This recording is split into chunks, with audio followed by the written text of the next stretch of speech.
Well, I'm late to give my obligatory Will Smith smacking Chris Rock at the Oscars opinion, but the truth is, I just really don't care that much. I was entertained by it, just like anybody else, don't get me wrong, but I'm just not that interested in breaking down the moral rot in Hollywood. It's up there with Gravity in the world's natural givens. The only value I see in it is the memery. Yes, the funny ones that have been circulating everywhere, but more importantly, it's an unfortunate metaphor for the state of our country overall. Our country is Chris Rock leaning in with a smile to take it on the chin from oncoming belligerent big government solutions, and then we're shocked by a result that's much more damaging than anticipated. Except at least Chris had the wisdom and awareness to ask what the hell was that? For many of us, we just go with the cliche definition of insanity. Instead, we get socked in the face, and instead of asking any questions, we just lean in again, expecting a kiss on the cheek next time. And whether it's getting hit in the face or the inflation of your gas and grocery bill,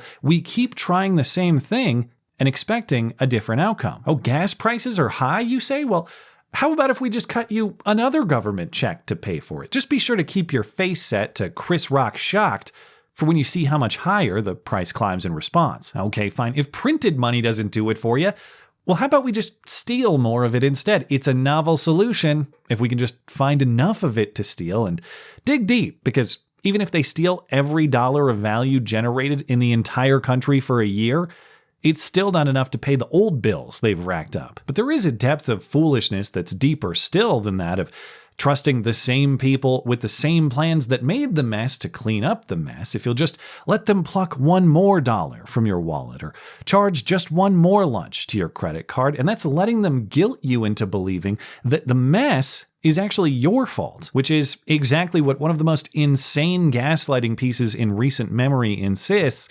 This published in USA Today on Thursday. Sure, inflation and product shortages are a big problem, and sure, supply chain issues are slowing deliveries, but the real problem is all your shopping. You greedy, insatiable peasants. The story was republished in the physical paper on Monday with an even more direct headline: Shoppers, you are the weakest link. The biggest contributor to supply chain problems is rising consumer demand.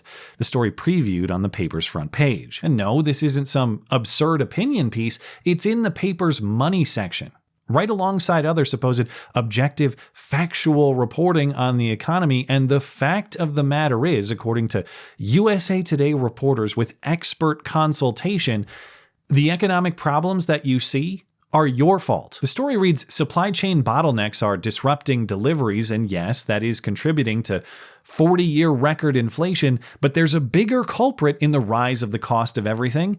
You. See, it's your fault because you keep buying things. You keep sitting on the couch watching TV, ordering more couches and TVs, which has sent consumer demand soaring. Yeah, it's really weird how when you hand out money to pay people to sit on their asses at home, they buy couches and TVs to accommodate the ass sitting. And of course, I'm no fan of the ass sitting either, but the question is, whose idea was the ass sitting? Did all the consumers just decide one day to sit on the couch and order a new couch? Or was that situation imposed on us? This isn't what we chose to do. This is what we were told to do. In fact, often forced to do. Stay home, and here's some money to stay home. And now we're told it's our fault for spending the money on our homes. The other cites increasing purchases of products like washing machines and cars, up 30 to 40% since 2019, and noting that while supply chains can manage small fluctuations in demand, they can't handle massive spikes like that. You can make the problem look drastic by cherry-picking the worst examples, yes, but is it really true that consumers are spending so much more than years past on very specific items? Maybe, but overall, no. In fact, over the last 25 years, consumer spending is one of the straightest, most predictable lines you can draw, outside of a dramatic dip at the start of all this nonsense in spring 2020 that has since recovered to exactly where the old line would have plotted it. There's nothing unforeseeable about current consumer demand. Take a ruler from where it was decades prior, you would have plotted out exactly where it is today. This is not a problem of suppliers being unable to meet something extraordinary. This is a problem of suppliers being unable to meet normality. But our author has conclusive proof, he says, indisputable evidence that it's all you greedy masses causing the problems of your own suffering. The smoking gun that all your stupid shopping sprees are the main culprit of inflation is that bottlenecks didn't emerge as a significant hurdle until the spring of 2021. This according to an expert at the MIT Center for Transportation and Logistics. Why? Because that was after the federal government had juiced spending by sending 3 rounds of stimulus checks. Okay, so the government sends money for the purpose of spending it, and then you blame people for spending it. What were the checks for? And how is it consumers' fault if they used the money exactly as intended and directed? By this expert's own description, they, the government, flooded the market with money. But the author concludes it's your fault for spending that money. Apparently you were supposed to withdraw the cash for winter kindling or something. But even beyond this ridiculous conclusion that it's your fault for doing exactly as your government betters told you, this argument still doesn't hold. The author says that supply chain bottlenecks didn't emerge as a significant hurdle until spring 2021, but that's just not true. There is plenty of coverage of this problem at the onset of the virus, spring 2020, and even at the time, coverage and analysis noted consumer panic was only part of the problem, not the root cause. There are other variables that are always present, but exacerbated by the crisis. Like, for example, having the people necessary to do the work or not. Now, I'm not denying that handing out cash and having people stay home and order more stuff online is a factor here. It's just,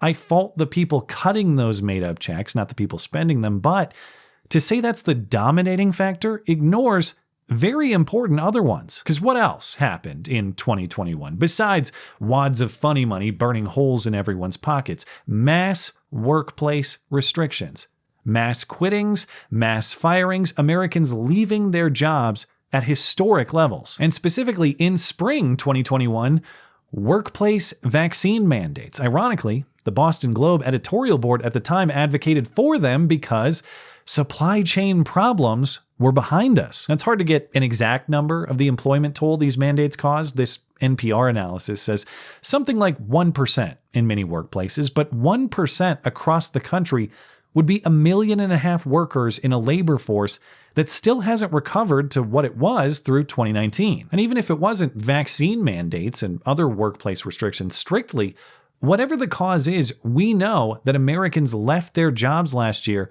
in record numbers and continue to. Are we just going to act like nearly 5 million people a month quitting their jobs has no impact on the availability and therefore the cost of goods and services? If stuff is harder to make, then there's going to be less stuff. If there's less stuff, then stuff is going to cost more. And while I'm sure there are many variables to explain why people are quitting their jobs in such high volumes, soaring consumer demand is not a sensible explanation. I quit because business was booming. Not likely.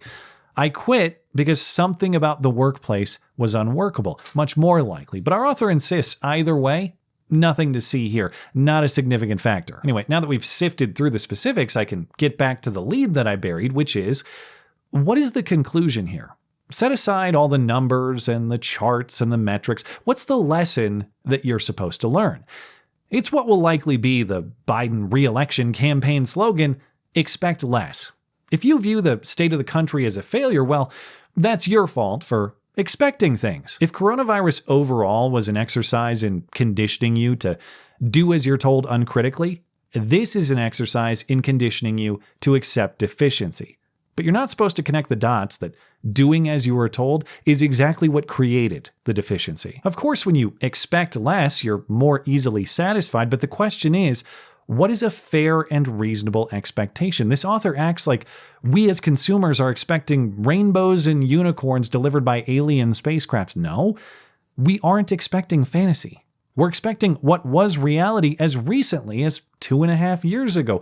People working, stocked store shelves, low fuel prices, upward mobility, freedom. And yeah, it wasn't perfect, but it was a lot closer to those ideals than what it is now. And we're not unrealistic for wanting a return to it. In fact, the return to exactly that was the entire premise from the start. Just do what we say and we'll go back to how it was. Now, 2 years later, how it was is treated as some sort of fantasy. And we're all ripped for wanting to go back to it. So the real lesson here is not expect less.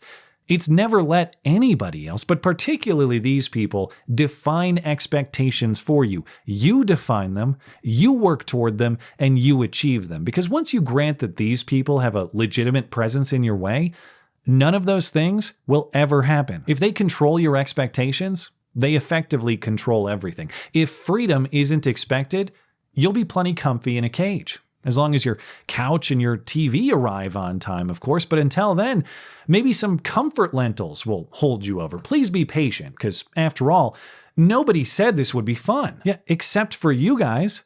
You all insisted this would be great fun if we just vote for the most popularly elected president of all time. And now that it's clearly not fun, you're telling us that it's our fault for having an outdated definition for the term. It's either that we stop listening to these people, or the fuel for their gaslighting will get too expensive too. But either way, this will not be sustaining. Thanks as always for listening and for supporting this channel. Always appreciate that thoughtful discussion down below, and especially over on Minds, that is at ML Christiansen. You're always welcome to coming out and chatting my live streams. Those are linked down in the description. Looking forward to it. Goodbye.